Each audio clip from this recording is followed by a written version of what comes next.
Eu tenho uma palavra que quero compartilhar com você. Uma palavra de Deus que eu quero muito compartilhar com você.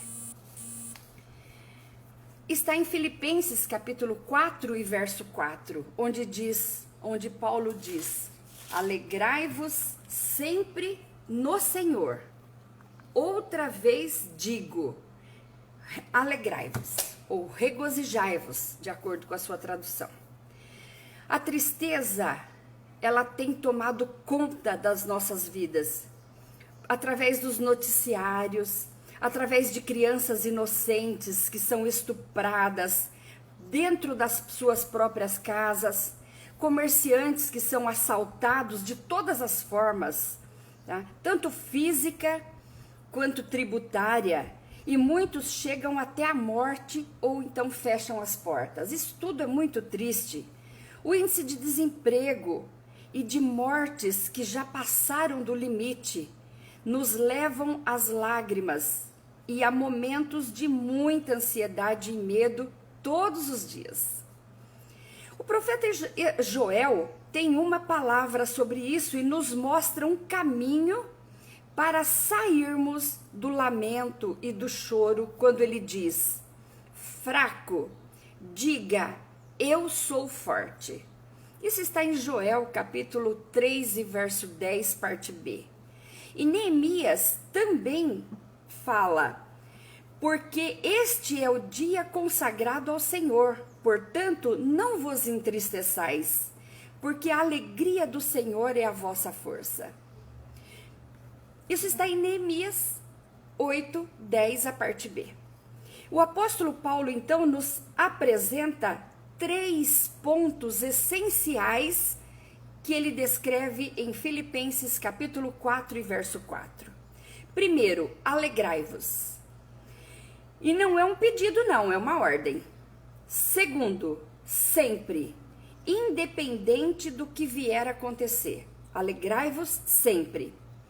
No Senhor. Por que no Senhor? Porque Ele é a nossa fonte de sobrevivência. Nele está tudo o que precisamos: saúde, alegria, vida, sabedoria. Então, alegrai-vos sempre no Senhor. Então, vamos falar um pouco de cada um desses 3 pontos. Alegrai-vos. Em Provérbios 31, 28, pai e filho fala sobre uma mãe que vive constantemente alegre. Mesmo vendo às vezes as coisas acabarem na sua casa, mesmo vendo, elas mantêm constante alegria. E isso quer dizer que a alegria é algo que sai de dentro e todos nós podemos ver. Então, o que a sua família diz de você? Que você é uma pessoa que só lamenta? Ou uma pessoa que está sempre de bom humor, mesmo naqueles momentos difíceis? Porque não é porque as pessoas demonstram alegria que elas estão num mar de rosas. Não, elas estão sofrendo. Só que a alegria que elas transmitem é a prova de que vai dar certo, que elas confiam. Oiê! Aprovei aqui, adicionei aqui. Pode ficar à vontade, entrem na sala. A alegria que Paulo está falando aqui não é um substantivo. Aí agora, hein? Continua. Desculpa aí, Então, continua. agora ficou assim meio distante. As pessoas que entrarem, um alôzinho, muito obrigada, viu? Muito bom ter todos aqui. A alegria não é um substantivo, mas é um verbo. Essa alegria que Paulo está falando não é um substantivo, é um verbo. E um verbo no imperativo que não nos dá o direito de sermos tristes. Portanto, ser triste é pecado. E aí ele fala sempre, todos os dias, todas as horas e todo minuto. Sempre significa que, além de ser imperativo, é ultra circunstancial. Ou seja, ser feliz quando tudo vai bem é muito fácil. mas Deus nos ordena ser feliz apesar das circunstâncias. Então, o que é alegria? Antes de responder essa pergunta, eu vou primeiro dizer o que a alegria não é. Alegria não é um sentimento, não é uma emoção, não é ausência de coisas ruins, nem tampouco a presença de coisas boas. Agora eu respondo: a alegria de um cristão é uma pessoa. A alegria de um cristão é Jesus Cristo, nosso Salvador. O ponto 3, que ele diz: alegrai-vos sempre no Senhor. Entendeu agora por que Paulo nos manda alegrarmos no Senhor? Porque em Jesus, sem Jesus, é impossível sermos felizes. A alegria ordenada por Paulo é imperativa, incircunstancial e cristocêntrica. Muitos cristãos refletem tristeza na alma por algum motivo. E na Bíblia tem um exemplo, tem muitos exemplos, mas vou citar um, que está lá em 1 Samuel capítulo 30. Aconteceu na cidade de Ziclag, a cidade de refúgio. O rei Davi levou um golpe, muita decepção, quando viu a cidade de refúgio queimada. Chorou muito e depois perguntou ao Senhor: e agora, Senhor, o que eu faço? Persigo os inimigos e eu alcançá-los-ei? Ou seja, Senhor, eu aceito pacificamente a derrota ou devo reagir? E Deus respondeu: reaja, porque tudo que o inimigo levou terá que devolver. Nosso Deus é o dono de tudo, rei de todo o universo, é o Deus da restituição. Se tem uma coisa que Deus tem prazer, é restituir aquilo que nós perdemos por causa da nossa má administração, por causa dos nossos erros. Ele nos compreende, ele sabe das nossas deficiências. Com isso, quero dizer que Deus pode trazer de volta a alegria que o inimigo roubou do seu coração. Só precisamos reagir, dar o primeiro passo. O que você precisa que Deus traga de volta? A união da família? A paz e a harmonia do seu lar? O casamento? Ele trará, mas primeiro precisamos identificar quais os ladrões que estão roubando a nossa alegria. Cada capítulo desta carta, o apóstolo Paulo fala destes ladrões. E vamos então identificá-los para poder combatê-los? Porque como eu vou combater um inimigo se eu não sei quem é o inimigo? O inimigo pode ser o medo. Não se trata de pessoas. Se trata de medo, ansiedade, compulsões. Então, o primeiro ladrão que rouba a nossa alegria está no capítulo 1 de Filipenses.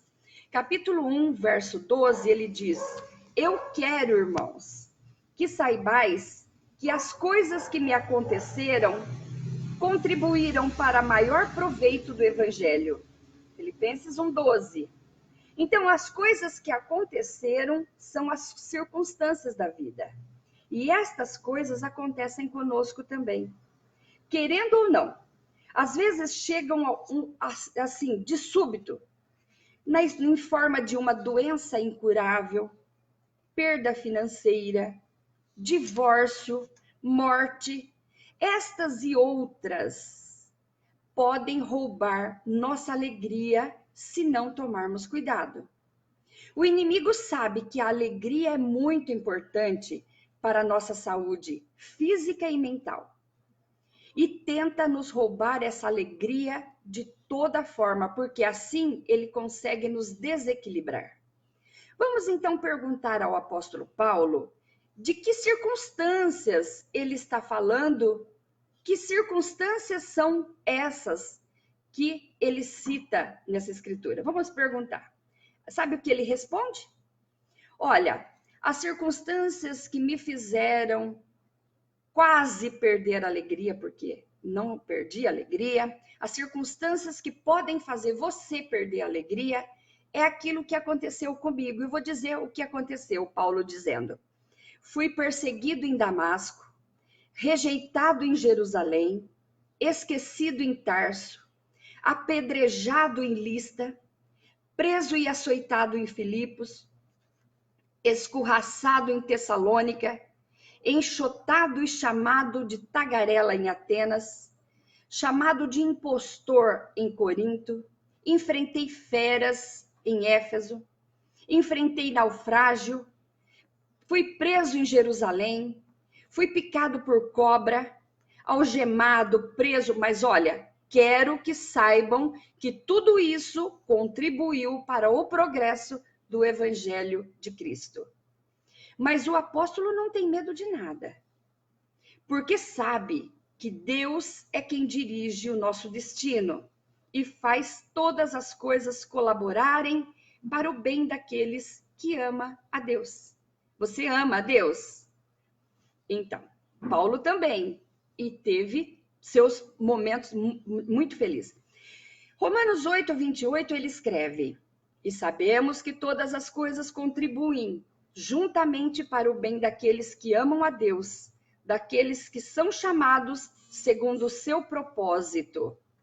Isso está em Romanos 8, 28. A prisão que ele menciona no capítulo 1 diz que toda a guarda pretoriana se converteu ao evangelho. Olha que incrível! Essa era a guarda pessoal do imperador e era composta por 16.000 soldados de elite que faziam a ronda por todo o palácio e volta e meia passavam pela cela onde estava Paulo aprisionado e algemado. E o apóstolo Paulo não perdia um minuto de tempo, não perdia a oportunidade. E assim todos se converteram. Porque Paulo estava preso, não pôde ir a campo. Não, então começou a escrever cartas. Quando foi preso pela primeira vez, escreveu para os Éfesos, Filipenses, Colossenses, Filemon. E como todas as coisas cooperam para o bem daqueles que amam a Deus, Paulo recebe o galardão e nós recebemos essas cartas maravilhosas que podemos usá-las para vencer também. Pouco antes da sua partida, Paulo, já pertinho do martírio, Paulo deixou seu amigo Timóteo sem preocupação e disse: olha, Timóteo, fica em paz, a minha hora já está chegando, mas eu combati o bom combate, acabei a carreira e não perdi a fé não, viu? Guardei a fé. 2 Timóteo, capítulo 4, verso 7. E hoje o Espírito Santo está dizendo: não estejais ansiosos por coisa alguma. Não tenham medo de nada. Confiem nas mãos do Todo-Poderoso que dirige os vossos destinos. Porque os meus pensamentos, Isaías 55, de 8 a 12 diz: porque os meus pensamentos não são os vossos pensamentos, nem os vossos caminhos, meus caminhos, diz o Senhor. Porque assim como os céus são mais altos do que a terra, assim são os meus caminhos mais altos do que os vossos caminhos, os meus pensamentos mais altos do que os vossos pensamentos. Porque assim como desce a chuva e a neve dos céus, e para lá não tornam, mas regam a terra, e a fazem produzir e brotar e dar semente ao semeador e pão que come, assim será a minha palavra que sair da minha boca. Ela não voltará para mim, antes fará o que me apraz, e prosperará naquilo a que enviei. Porque com alegria saireis e em paz sereis guiados, os montes e os outeiros romperão em cântico diante de vós, e todas as árvores do campo baterão palmas. Isaías profetizou isso E isso é para nós hoje. Então, para que as circunstâncias da vida não levem embora a nossa alegria, temos que olhar para a vida pela perspectiva de Deus. Uma criança, vendo com muita atenção o bordado de sua mãe, de baixo para cima, né? Porque ela estava ali no chão e olha para cima e vê o bordado da sua mãe. E diz: Mamãe, que coisa feia essa que a senhora está fazendo? A mãe, entendendo a exclamação do filho, o colocou em seu colo e disse: Filho, olhe o bordado pelo lado certo, de cima para baixo, e me diz o que acha. A criança olhou e ficou muito feliz. Se alegrou porque viu muita beleza. Viu as cores muito bem colocadas. Na composição, tudo certinho, tudo no lugar certo, onde deveriam realmente estar. Às vezes, estamos vendo a vida cheia de emaranhados, muitos nós, linhas soltas, mas um dia o Papai do Céu, ele que é o Pai eterno, sentará conosco e nos mostrará que todas as coisas contribuíram para o nosso bem e nós nem sabíamos. Vamos então olhar a vida pela perspectiva de Deus, para que as circunstâncias diárias não roubem a nossa alegria. O segundo ladrão que Paulo fala que pode roubar nossa alegria está no capítulo 2 de Filipenses. Filipenses 2, versículos 3 a 5, que diz: Nada façais por contenda ou por vanglória, mas por humildade. Cada um considere os outros superiores a si mesmo. Não atente cada um para o que é propriamente seu, mas cada qual também para o que é dos outros. De sorte que haja em vós o mesmo sentimento que houve também em Cristo Jesus. Filipenses capítulo 2, versos 3 a 5. E isso, o que nos rouba a alegria, ó, então cada um olha o outro. Então, pessoas, Paulo está falando de pessoas, e pessoas também podem roubar a nossa alegria. Por quê? Pessoas nos decepcionam. E nós também decepcionamos as pessoas. Daí a necessidade de perdão. Sem perdão, não há saúde emocional, não há saúde espiritual ou social. Com isso, afetamos também nosso corpo físico. Perdão é absolutamente necessário. Se não liberarmos perdão para as pessoas que nos ofendeu, também não seremos perdoados por Deus, porque nós ofendemos todos os dias através das nossas ações. Sem perdoar as pessoas, a pessoa que não perdoa, se torna prisioneira da mágoa. E isso é como tomar um copo de veneno e achar que quem vai morrer é o outro. Se liga, o perdão cura, liberta, restaura, lava a alma, liberta a mente e o coração. Jesus ensinou sobre isso por meio de uma parábola, dizendo que havia um devedor e um credor. Esse devedor devia para o credor uma quantia muito alta e precisava viver e trabalhar forte durante 150 mil anos para poder pagar essa dívida ao seu credor. Ora, o credor, sabendo que nossa vida gira em torno médio de 80 anos, teve pena dele e perdoou, disse para ele: olha, pode parar, você está perdoado, não precisa me pagar mais nada.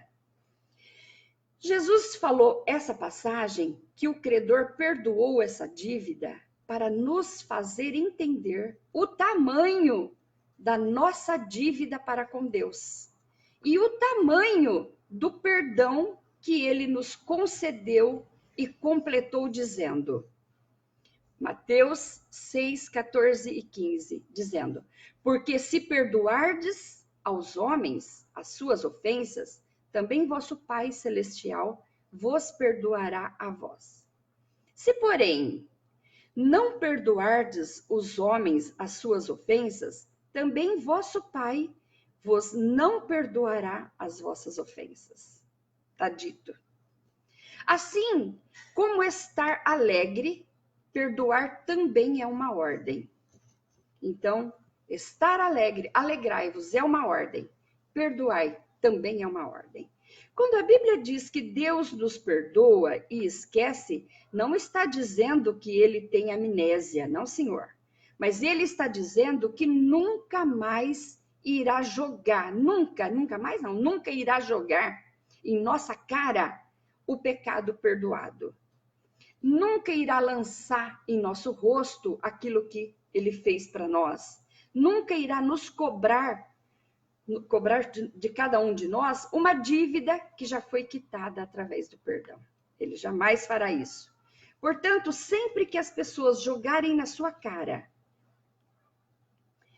pecados que foram perdoados, seja eles quais foram, não aceite. Diga: esta dívida está paga. Diga com fé. Do contrário, as pessoas que te fazem lembrar seus erros lhe roubarão a alegria. Na igreja de Filipos havia muitos problemas. E Paulo começa o capítulo 4 de Filipenses exortando duas mulheres. Mas não era só isso, não. Ali havia arrogância, egoísmo, vanglórias, partidarismo. O pastor dali não estava dando contas. O que o apóstolo Paulo mandou que eles fizessem? O apóstolo roga que as duas mulheres e os demais irmãos tenham o mesmo sentimento que houve em Cristo. Sentimento de perdão, pois até quando ele estava na cruz do Calvário, sendo açoitado, maltratado, cuspido, rogou ao Pai que perdoasse. Percebe como perdoar é uma questão de atitude? Então, Paulo agora nos leva ao terceiro ladrão que pode roubar a nossa alegria e está no capítulo 3.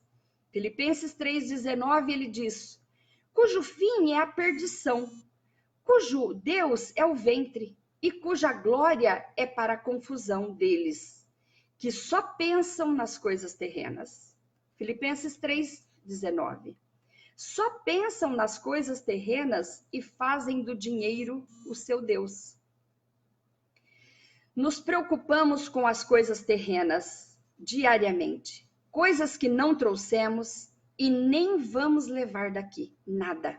Ou seja, nos preocupamos com aquilo que não é nosso. O dinheiro é mais do que uma moeda. O dinheiro é um Deus, o Deus Mamon.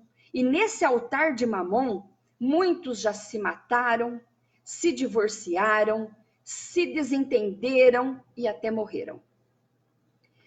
O consumista compra o que não precisa, com dinheiro que não tem, para impressionar pessoas que nem conhecem.